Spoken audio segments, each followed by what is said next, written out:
Belajar dengan Imam Malik di kota Rasulullah Shallallahu Alaihi Wasallam menjadi saat-saat yang paling indah dalam perjalanan hidup Imam Syafi'i. Namun begitu, tak semua yang diajarkan gurunya ia telan mentah-mentah sebelum mendiskusikannya. Maka tak heran perdebatan antara guru dan murid selalu terjadi di majelis ilmu Imam Malik. Hingga di tahun ke-20 masa pembelajarannya, Imam Malik menghembuskan nafas terakhirnya. Syafi'i begitu sedih kehilangan pelita ilmunya. Tak mau berlarut dalam kesedihan, Syafi'i kemudian memutuskan untuk melanjutkan pengembaraan ilmunya. Ia mulai berkelana ke negeri-negeri Islam untuk belajar dan berdiskusi dengan para ulama. Di negeri Yaman, takdir membawa Syafi'i masuk ke dalam ranah politik. Namun bukan keberhasilan yang ia dapat. Asy-Syafi'i justru terseret ke dalam lembah fitnah yang nyaris saja merenggut nyawanya. Khudu, idribu 'unuqa. Wa aina rahmatullahi allati wa'adtani biha? Ma wa'adtuka bi syai'. Laqad radatta 'alayya at-tahiyyah wa qult wa 'alaykumussalam wa rahmatullah. Wa awwalu rahmatillah alla ta'khudhani fi sa'ati ghadab. Fitnah yang menimpa Asy-Syafi'i rahimahullah ta'ala adalah saat itu ada pemimpin di Yaman yang tentu pemimpin Yaman ada di bawah kepemimpinan tertinggi di Baghdad yang saat itu sudah dipimpin oleh khalifah sangat adil yaitu Harun ar-Rasyid rahimahullah ta'ala di Baghdad, ibu kotanya. Tapi Yaman saat itu kebagian pemimpin yang disebut kurang baik orangnya, sampai kemudian dia mudah sekali menerima isu. Bahkan kemudian dia menuduh Asy-Syafi'i terlibat bersama 9 orang yang lain dituduh terlibat di dalam rencana pemberontakan atas nama Alawiyin istilahnya, yaitu mereka yang mengatasnamakan keturunan Nabi Muhammad SAW. Maka ditangkaplah semua orang itu termasuk Asy-Syafi'i. Bayangkan ahli ilmu masuk ke dunia politik, ini nasib yang harus diterima. Padahal seharusnya dia mulia dengan itu. Tapi inilah dunia kepemimpinan. Tidak semua orang layak masuk ke dalamnya. Maka dibawalah mereka semua ke Baghdad. Dari Yaman jauh-jauh dibawa menghadap sampai ke Irak, ke pusat ibu kota. Dan diputuskan bahwa semua yang ditangkap itu kecuali Syafi'i dibunuh. Jadi nyaris Asy-Syafi'i rahimahullah ta'ala meninggal dalam keadaan dizalimi. Tapi mengapa Asy-Syafi'i tidak dibunuh? Karena jangan salah bahwa Harun ar-Rasyid memiliki ulama besar, yaitu muridnya Imam Abu Hanifah langsung, yang bernama Muhammad bin Hasan Asy-Syaibani. Ini ulama besar, ulama Rabbani, ulama yang membimbing negara, menghantarkan negara menuju kebaikannya, yang memberikan ilmu kepada Khalifah Harun ar-Rasyid, yang mengawal kepemimpinan dia. Muhammad bin Hasan Asy-Syaibani menguji semua orang itu termasuk Asy-Syafi'i. Dan Asy-Syafi'i begitu diuji, kemudian Muhammad bin Hasan mengatakan, adapun yang ini tidak ikut-ikutan dengan yang itu. Yang ini justru aku melihat adalah seorang ahli ilmu yang diuji. Dan tentu ulama besar Asy-Syafi'i rahimahullah ta'ala saat itu. Nah, setelah itulah maka Asy-Syafi'i kemudian di Baghdad justru mendapatkan kesempatan untuk belajar langsung kepada Muhammad bin Al-Hasan Asy-Syaibani. Dan inilah yang mengakhiri petualangan seorang Asy-Syafi'i di dunia kepemimpinan. Kurang lebih sekitar 5 tahun lamanya Asy-Syafi'i masuk ke wilayah kepemimpinan, berakhir dengan fitnah yang menimpa dirinya. Maka ambillah pelajaran ini, wahai para ahli ilmu, ambillah pelajaran ini, bahwa ada wilayah seperti Muhammad bin Hasan Asy-Syaibani yang ulama besar, tulus, ikhlas, kokoh, tidak bisa disuap, dia terus menyuarakan kebenaran, mendampingi pemimpin dengan cara yang benar sesuai dengan ilmu syariat ini. Atau ketika seperti Asy-Syafi'i, ahli ilmu tetapi berujung bukan pada kebaikan malah fitnah menimpa dirinya, maka dia segera memutuskan dalam hidupnya dia mundur dari kepemimpinan itu. Dia kembali kepada ilmu. Beruntung, saat ia hijrah ke Irak, Syafi'i bertemu dengan ulama besar Asy-Syaibani, seorang ulama pendamping Khalifah Harun ar-Rasyid. Kepadanya, Imam Syafi'i berguru. Dan di saat itulah nama Syafi'i semakin dikenal. Ia bahkan dekat dengan Khalifah Harun ar-Rasyid dan kerap diundang ke istana oleh sang Khalifah untuk mendiskusikan ilmu.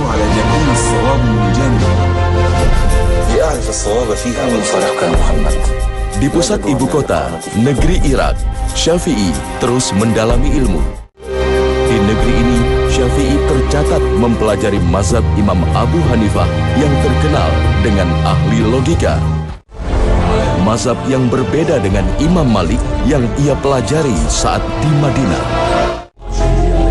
Di Baghdad, seorang Syafi'i rahimahullah ta'ala yang sesungguhnya telah menjadi ulama besar, membawa pemikiran-pemikiran ilmu Mekah dan Madinah. Makkah dan Madinah, terutama di Madinah yang pemimpin ulama terbesar saat itu adalah Imam Malik rahimahullah ta'ala, dikenal sebagai madrasah ahli hadis. Jadi madrasahnya ahli hadis. Kemudian itu kubu, satu kutub ilmu Islam saat itu, ilmu syariat Islam. Ada satu lagi kutub yang lain, dan ini dua kutub yang terlihat berseberangan. Berseberangan dalam makna ada cukup banyak yang harus didialogkan karena ada perbedaan pendapat, bukan pertikaian, tapi perbedaan pendapat. Yang kutub yang kedua adalah di Irak, terutama di kota Kufah, di mana Kufah dulu adalah merupakan tempatnya Imam Abu Hanifah rahimahullah ta'ala, yang dikenal dengan madrasah ahli ra'i, itu madrasahnya ahli logika. Bukan berarti Imam Abu Hanifah tidak suka hadis Nabi, bukan, jangan salah paham. Karena saat itu Kufah menjadi kota Islam yang hadis Nabi sangat sulit, hadis sahih masuk ke sana. Yang ada adalah kota yang sangat keruh hadisnya. Maka dari itulah kemudian Asy-Syafi'i kali ini belajar dari muridnya langsung Imam Abu Hanifah. Itu artinya Asy-Syafi'i telah menguasai ilmunya madrasah ahli ra'i, ahli hadis, dan kemudian kali ini dia pun akan menguasai ilmunya madrasah ahli logika. Dan hasilnya adalah Asy-Syafi'i. Maka dari itu Asy-Syafi'i oleh para ulama disebut sebagai orang yang mempertemukan, yang menggabungkan antara dua kutub ilmu yang sangat luar biasa dua-duanya, yaitu ahli hadis dengan kemampuan hadis yang dalam, menguasai riwayat hadis, dan kemampuan logika, melogikakan sesuatu, memikirkan, istimbat, mengambil kesimpulan, dan bertemu itu semua dalam diri Asy-Syafi'i rahimahullahu ta'ala. Kehausan Asy-Syafi'i terhadap ilmu membuatnya menjadi semakin dikenal masyarakat karena kecerdasannya. Hingga seorang pemuda cerdas pun datang padanya untuk mendiskusikan ilmu dengan Syafi'i. Dialah Ahmad bin Hambal yang kemudian dikenal dengan Imam Ahmad. Pemahaman ilmu yang dimiliki Syafi'i mengundang kekaguman dari Ahmad bin Hambal. Suatu hari Imam Syafi'i sebagai guru bermain ke rumah muridnya, itu Imam Ahmad. Perlu diketahui Imam Ahmad memiliki beberapa anak, ada yang laki, ada yang perempuan. Karena terlalu sering Imam Ahmad menyebut-nyebut nama sang guru yaitu Imam Syafi'i, maka anak perempuan Imam Ahmad sangat penasaran terhadap Syafi'i. Dia mau melihat sesoleh apa, setinggi apa ilmunya. Dia mau lihat, mumpung bermain ke rumah Imam Ahmad, ke rumah ayahnya. Ketika sampai, kemudian sang anak terus, sang putri Imam Ahmad terus mengawasi gerak-gerik Syafi'i. Disediakanlah air, saat itu sudah malam, disediakan air. Air itu digunakan untuk wudhu ketika tahajud nanti. Karena padang pasir tentu, jadi perlu air disediakan untuk berwudhu kalau nanti mau qiyamul lail. Dan putrinya Imam Ahmad terus mengawasi. Ternyata air tidak dipakai untuk berwudhu, berarti tidak qiyamul lail. Kemudian tidak juga terdengar membaca Al-Quran Karim. Maka sang putri mulai protes pada ayahnya di pagi hari. Ayah begitu memuji dia, begitu mengagumi dia. Ternyata jangankan dengan ayah, dengan saya aja lebih soleh saya. Saya tidak lihat dia qiyamul lail malam hari, saya tidak melihat dia membaca Al-Quran. Kemudian Imam Ahmad datang ke Syafi'i menjelang subuh itu, kemudian bertanya, dan ternyata dijumpai Asy-Syafi'i belum tidur. Kemudian ditanya, wahai guru, wahai Syafi'i, anak putri saya bertanya tentang apa yang kau lakukan, mengapa tidak qiyamul lail, mengapa tidak membaca Al-Quran. Jawaban Syafi'i rahimahullah ta'ala, ilmuwan besar, orang yang mengerti tentang ilmu. Beliau mengatakan, tadi malam ketika saya mau tidur, tiba-tiba terlintas di kepala saya hadis Nabi SAW, di mana Rasulullah SAW melewati seorang anak kecil yang ini adalah merupakan anaknya Ummu Salamah radhiyallahu anha yang bernama Abu Umair. Abu Umair punya burung kecil, burung mainannya, yang burung itu sakit kemudian mati. Nabi melewati, Nabi berkata, "Ya Abu Umair, ma fa'alan Nuwair." Wahai Abu Umair, apa yang dilakukan burung kecilmu? Karena mukanya sedih dan dia, anak itu mengatakan meninggal, mati ya Rasulullah, dengan muka sedihnya. Hadis ini sangat pendek. Ini yang semalam melintas di kepala saya, kata Syafi'i. Kemudian saya pikirkan, apa hikmah di balik hadis yang singkat ini? Dan ternyata saya sampai pada 70 poin. Silahkan berpikir, mampukah kita sampai, jangan 70, 10 poin saja. Kemudian Syafi'i berkata, bukankah ketika saya melakukan pengkajian terhadap hadis ini, mendapatkan 70 poin, lebih manfaat dibandingkan saya qiyamul lail untuk diri saya sendiri dan baca Al-Quran untuk diri saya sendiri. Dan benar kata Syafi'i. Makanya Syafi'i rahimahullah termasuk yang mengatakan bahwa ilmu itu lebih baik dibandingkan sholat sunnah. Kekayaan ilmu yang dimiliki Syafi'i tiada sedikit pun ia gunakan untuk mempertentangkan ilmu-ilmu yang ia pelajari. Ia menyerap semua ilmu dari Imam Malik serta mempelajari mazhab Imam Hanafi. Di saat itu pula ia berkesempatan berbagi ilmu dengan Imam Ahmad. Dengan demikian, Imam Syafi'i memiliki hubungan langsung secara harmonis dengan imam-imam mazhab lainnya. Bahkan hubungan guru murid yang saling menghormati dan menghargai. Berhasil menyerap ilmu yang luar biasa luas dari berbagai sumber, Imam Syafi'i semakin bersinar. Fatwa-fatwanya didengar dan banyak diikuti masyarakat. Imam Syafi'i mulai menghasilkan banyak karya. Karya-karyanya menjadi panduan utama untuk masalah fikih bagi para ulama. Disinilah kemudian Asy-Syafi'i mulai membuat karya-karya. Karya tulisnya sungguh sangat luar biasa. Para ulama mengatakan puluhan karya besar yang bukan sekedar karya, tetapi ada ilmu-ilmu penting yang pertama kali membuat adalah Asy-Syafi'i. Di antaranya ilmu usul fiqh.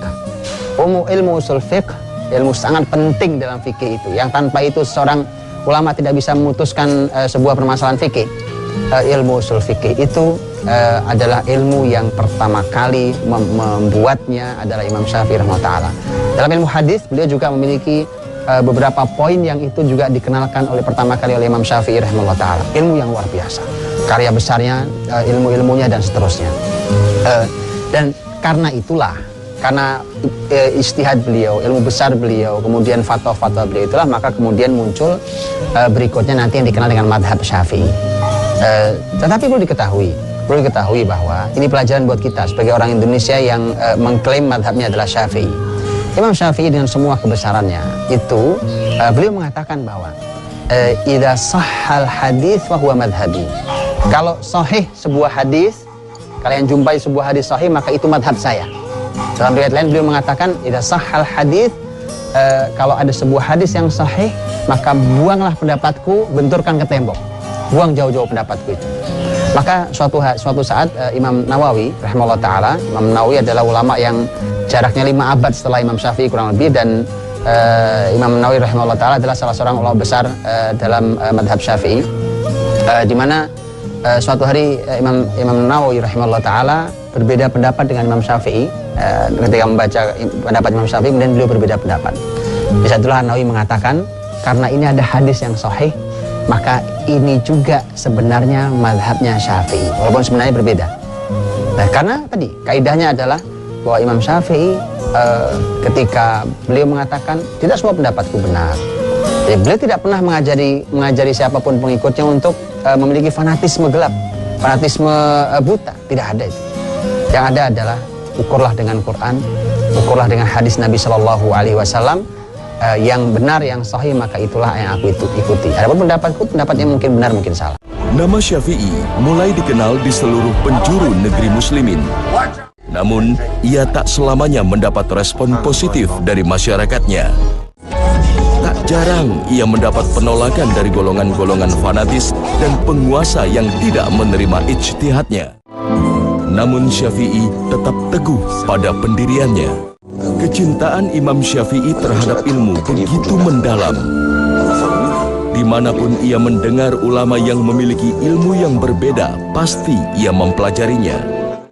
Maka pada tahun 199 Hijriah, saat mendengar seorang ulama besar dari suku Koptik Mesir, Imam Al-Lais, memiliki pandangan berbeda dari para ahli fikih lain, Imam Syafi'i segera berangkat ke Mesir. Sayang, Imam Al-Lais sudah tiada. Bahkan tidak ada peninggalan catatan dari murid-muridnya. Selama 6 tahun tinggal di Mesir, Imam Syafi'i menjadi panutan. Berhasil menelurkan fatwa-fatwa brilian yang berbeda dengan fatwa-fatwanya di Baghdad.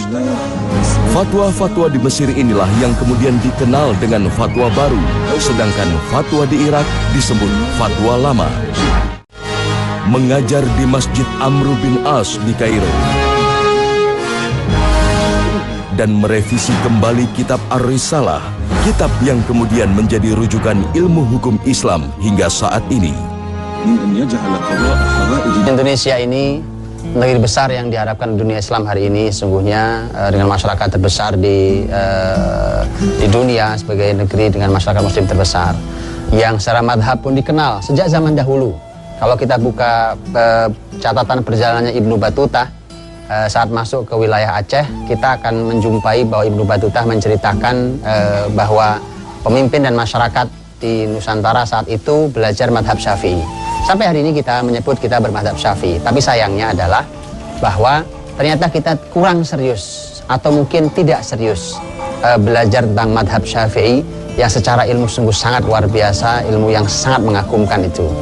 Kita hanya mengklaim banyak sekali hal-hal yang sebenarnya Imam Syafi'i malah tidak suka.